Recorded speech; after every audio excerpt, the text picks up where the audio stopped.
ओम शांति। आज का सत्य अनुभव है जबलपुर के रहने वाले ब्रह्मा कुमार बीजू जॉन जेकब भाई का। मेरा जन्म क्रिश्चियन परिवार में हुआ। तीनों भाइयों में मैं सबसे बड़ा हूँ। बचपन से ही मेरा स्वभाव अंतर्मुखी व धार्मिक था।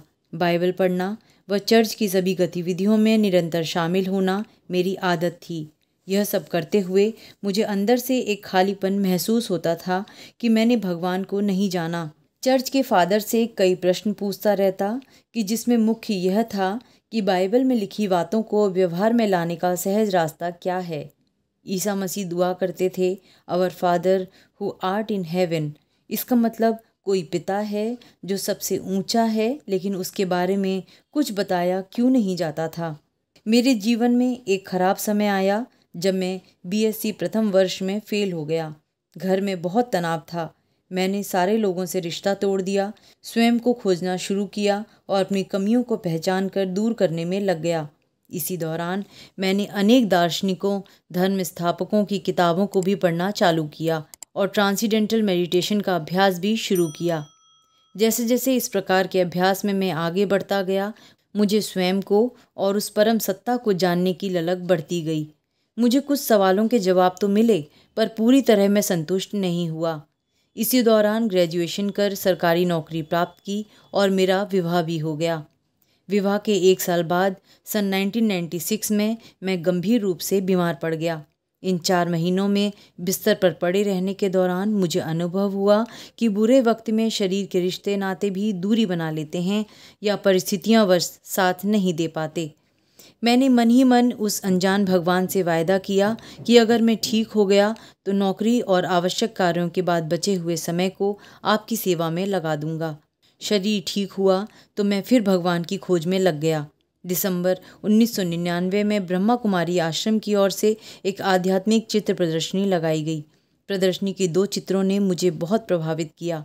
पहला चित्र था जिसमें सारे धर्मों के पिता के रूप में ज्योति स्वरूप को दिखाया गया था और दूसरा था भगवान के गुणों को दर्शाता हुआ ज्योति स्वरूप का चित्र।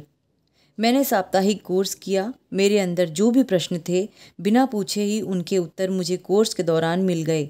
मन शांत हो गया और जीवन में सकारात्मक परिवर्तन भी जल्दी होने लगा। खान पान की शुद्धि और ईश्वरीय नियमों को पालन करने में मुझे बहुत ही कम मेहनत करनी पड़ी। नियमित क्लास करने लगा और सन 2001 में प्यारे बाबा से मिलने आबू गया। उसके बाद हर वर्ष 1 या 2 बार आबू जाता ही रहता हूँ। वह बाबा की जो भी सेवा मिलती है उसमें सहयोग करता हूँ। मेरा एक भाई मुंबई में चर्च का फादर है। उसने भी कोर्स किया है। इस समय मैं योग के विभिन्न आयामों का जीवन में प्रयोग कर रहा हूँ। मेरा ध्यान अपने पुराने संस्कारों को योग द्वारा मिटाने पर निरंतर रहता है। 2009 में मुझे पूना में ट्रेनिंग के लिए जबलपुर से कार्य मुक्त किया गया। पूरे भारत से 25 साथियों के साथ ट्रेनिंग शुरू हुई। ट्रेनिंग बहुत कठिन थी। मुझे छोड़कर लगभग सभी एमएससी या बीएससी ग्रेजुएट थे।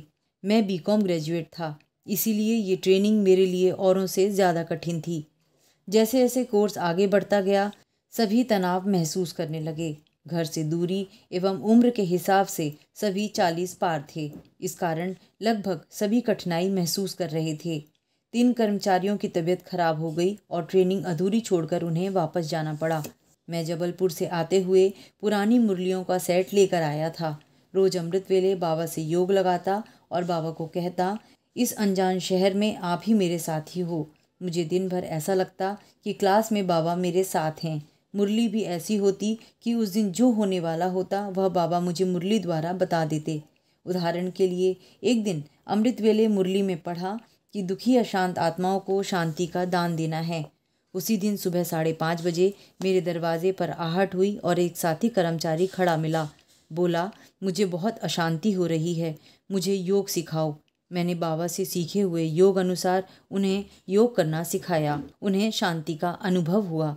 मध्यावधि परीक्षा दिसंबर में संपन्न हुई तो मुझे सबसे अधिक अंक मिले। सभी साथियों को बहुत उत्सुकता थी कि मैं बीकॉम होते हुए भी विज्ञान के सभी विषयों में कैसे टॉप कर सका। मैंने कहा, यह राजयोग का कमाल है।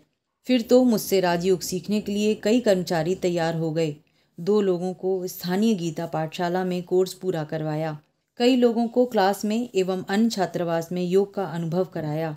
उनमें से कुछ लोगों के परीक्षा में अच्छे नंबर आने से योग के प्रति सकारात्मक दृष्टिकोण बढ़ता गया।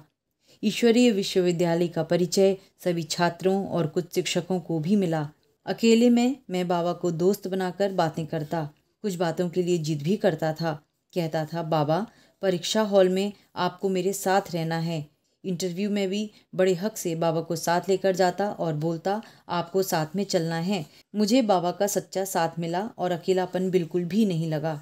मार्च 2010 में ट्रेनिंग सफलतापूर्वक पूरी हुई तो दिल में बाबा के लिए प्रेम और धन्यवाद के भाव महसूस कर रहा था। ट्रेनिंग के इन 4 महीनों में बाबा के साथ का जो अनुभव हुआ वह आजीवन याद रहेगा। तो ये था सत्य अनुभव जबलपुर के रहने वाले ब्रह्मा कुमार बीजू जॉन जैकब भाई का, जो एक क्रिश्चियन होते हुए भी सत्य परमात्मा को पहचान गए।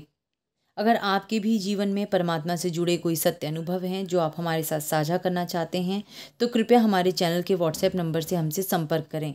हम जल्द फिर आपसे मिलेंगे एक और सत्य अनुभव के साथ। तब तक परमात्मा छत्र छाया में रहें। ओम शांति।